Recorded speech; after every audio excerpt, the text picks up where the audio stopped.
Hello. Tonight's story is The Little Mermaid by Hans Christian Andersen. Far out to sea live the mer people.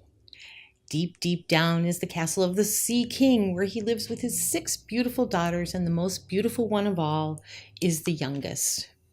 They live a beautiful life there, singing and playing, where the fish are tame and the mer princesses pet them and have a wonderful life. The castle is beautiful, and each mer princess is allowed to have her own garden. The littlest mermaid makes hers into a circle like the sun because she just loves to look up and dream about what is above the surface of the water. She adorns it with a white marble statue of a boy and just gazes of it and dreams of the world above. Now, the tradition is that when the mermaids are 15 years old, they're allowed to go to the surface and see what's up. There's 5 ahead of her. So she has to wait and listen to the stories of her sisters as they come back one by one, talking about the sights that they saw on land, the people, the animals, the ships, the icebergs, all the wonderful things. Finally comes the little mermaid's turn. She rises up to the surface and she sees a beautiful ship with beautiful lanterns and music and singing, and sees that it is the prince's birthday, and the prince is so beautiful. She falls instantly in love with him. She watches the party all night until everybody goes to bed. Then a storm rises and tosses the ship about, horribly so, until it breaks up.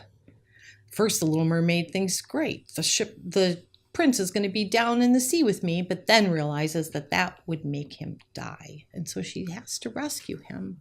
So she finds him amidst all the debris and she brings him to the surface and she holds his head above the water. He doesn't wake up. The sun rises and she finally finds a little piece of land to put him on. She puts him there. He still doesn't wake up, and she goes back out to the sea. Well, a beautiful maiden comes out and bends over the prince, and he opens his eyes and he sees her and he thinks that she's the one that rescued him. And he smiles. And he doesn't smile at the little mermaid because obviously he doesn't know that she rescued him. So makes her very sad, and she just goes back down and refuses to talk about her experience and lets her garden get overgrown and embraces the statue as if it were the prince, and pines for the world above. Finally, her sisters ask her what's wrong, and they get it out of her that she's missing the prince, and they tell her where he lives so that she can go there and watch him. And that's what she does. Many days and nights, she goes and gazes up at the castle and looks at the prince and see what he does, and finds him to just be the most beautiful of all. This is driving her crazy. She goes to her grandmother. Grandmother, what can I do? The grandmother says, please be content. You do not need to go up there. Live our beautiful life. Come to the ball with us and sing with your beautiful voice. Well, the little mermaid goes to the ball, but she can't stand it. She needs to get up to the surface. So she goes to the sea witch. The sea witch says, I know why you're here. You want to grow legs so that you can go to the surface and marry the prince and have your one true love. I can do this for you. The sea witch, by the way, was horrifying and had a toad eating out of her mouth and snakes all over her. But the little mermaid wasn't afraid. She says, what do I need? And the sea witch says, well, I can do this for you, but it will be very painful. And every step you take will hurt. You will be a beautiful dancer, but every dance you dance will be like swords shooting through your feet. And the little mermaid says, I can take it. And the sea witch says, well, there's going to be another price. And that price is going to be your beautiful voice.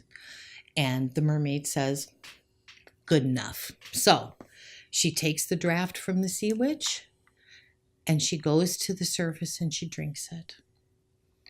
And the pain is intense and she passes out. But when she wakes up, she has legs.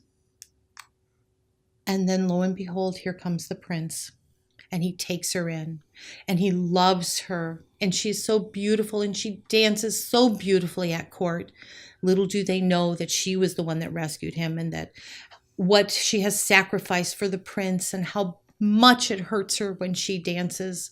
They find her beautiful, and she's happy because she's with the prince. That's all she cares about. Sometimes at night she looks out to sea and sees her family, and they beseech her, and she says, "Don't worry, I'm happy."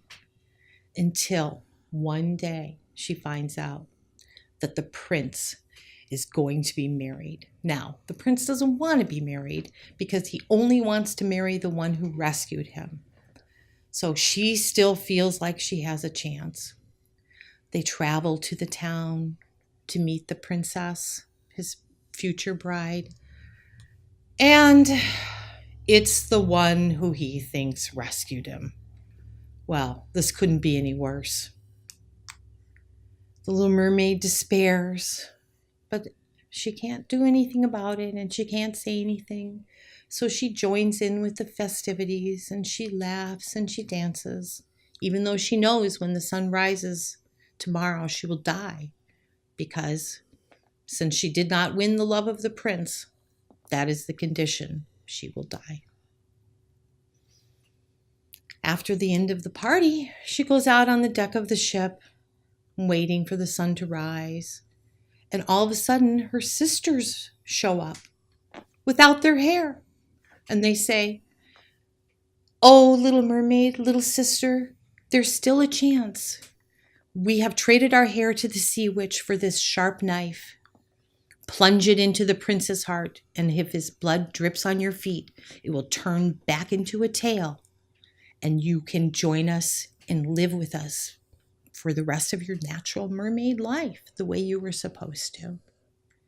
Little mermaid takes the knife. She doesn't want to die. Who does? Especially, she's only 15. But anyway, she goes and she gazes at the prince. She sees him and his bride sleeping. He's so beautiful. She can't do it. She throws the knife far out to sea. And then she joins it. She tumbles down, down, down into the water. But suddenly she realizes she's rising up, and she feels light. And she hears the beautiful voices of singing and transparent beings. She says, "Where am I?" She says, the voices replied, "You are with the daughters of the air. You've sacrificed so much, you will have a chance to gain an immortal soul. All you have to do is do good deeds for 300 years. And know that when a child is bad, time is added to your sentence. And when a child is good, time is taken away." And that's the end.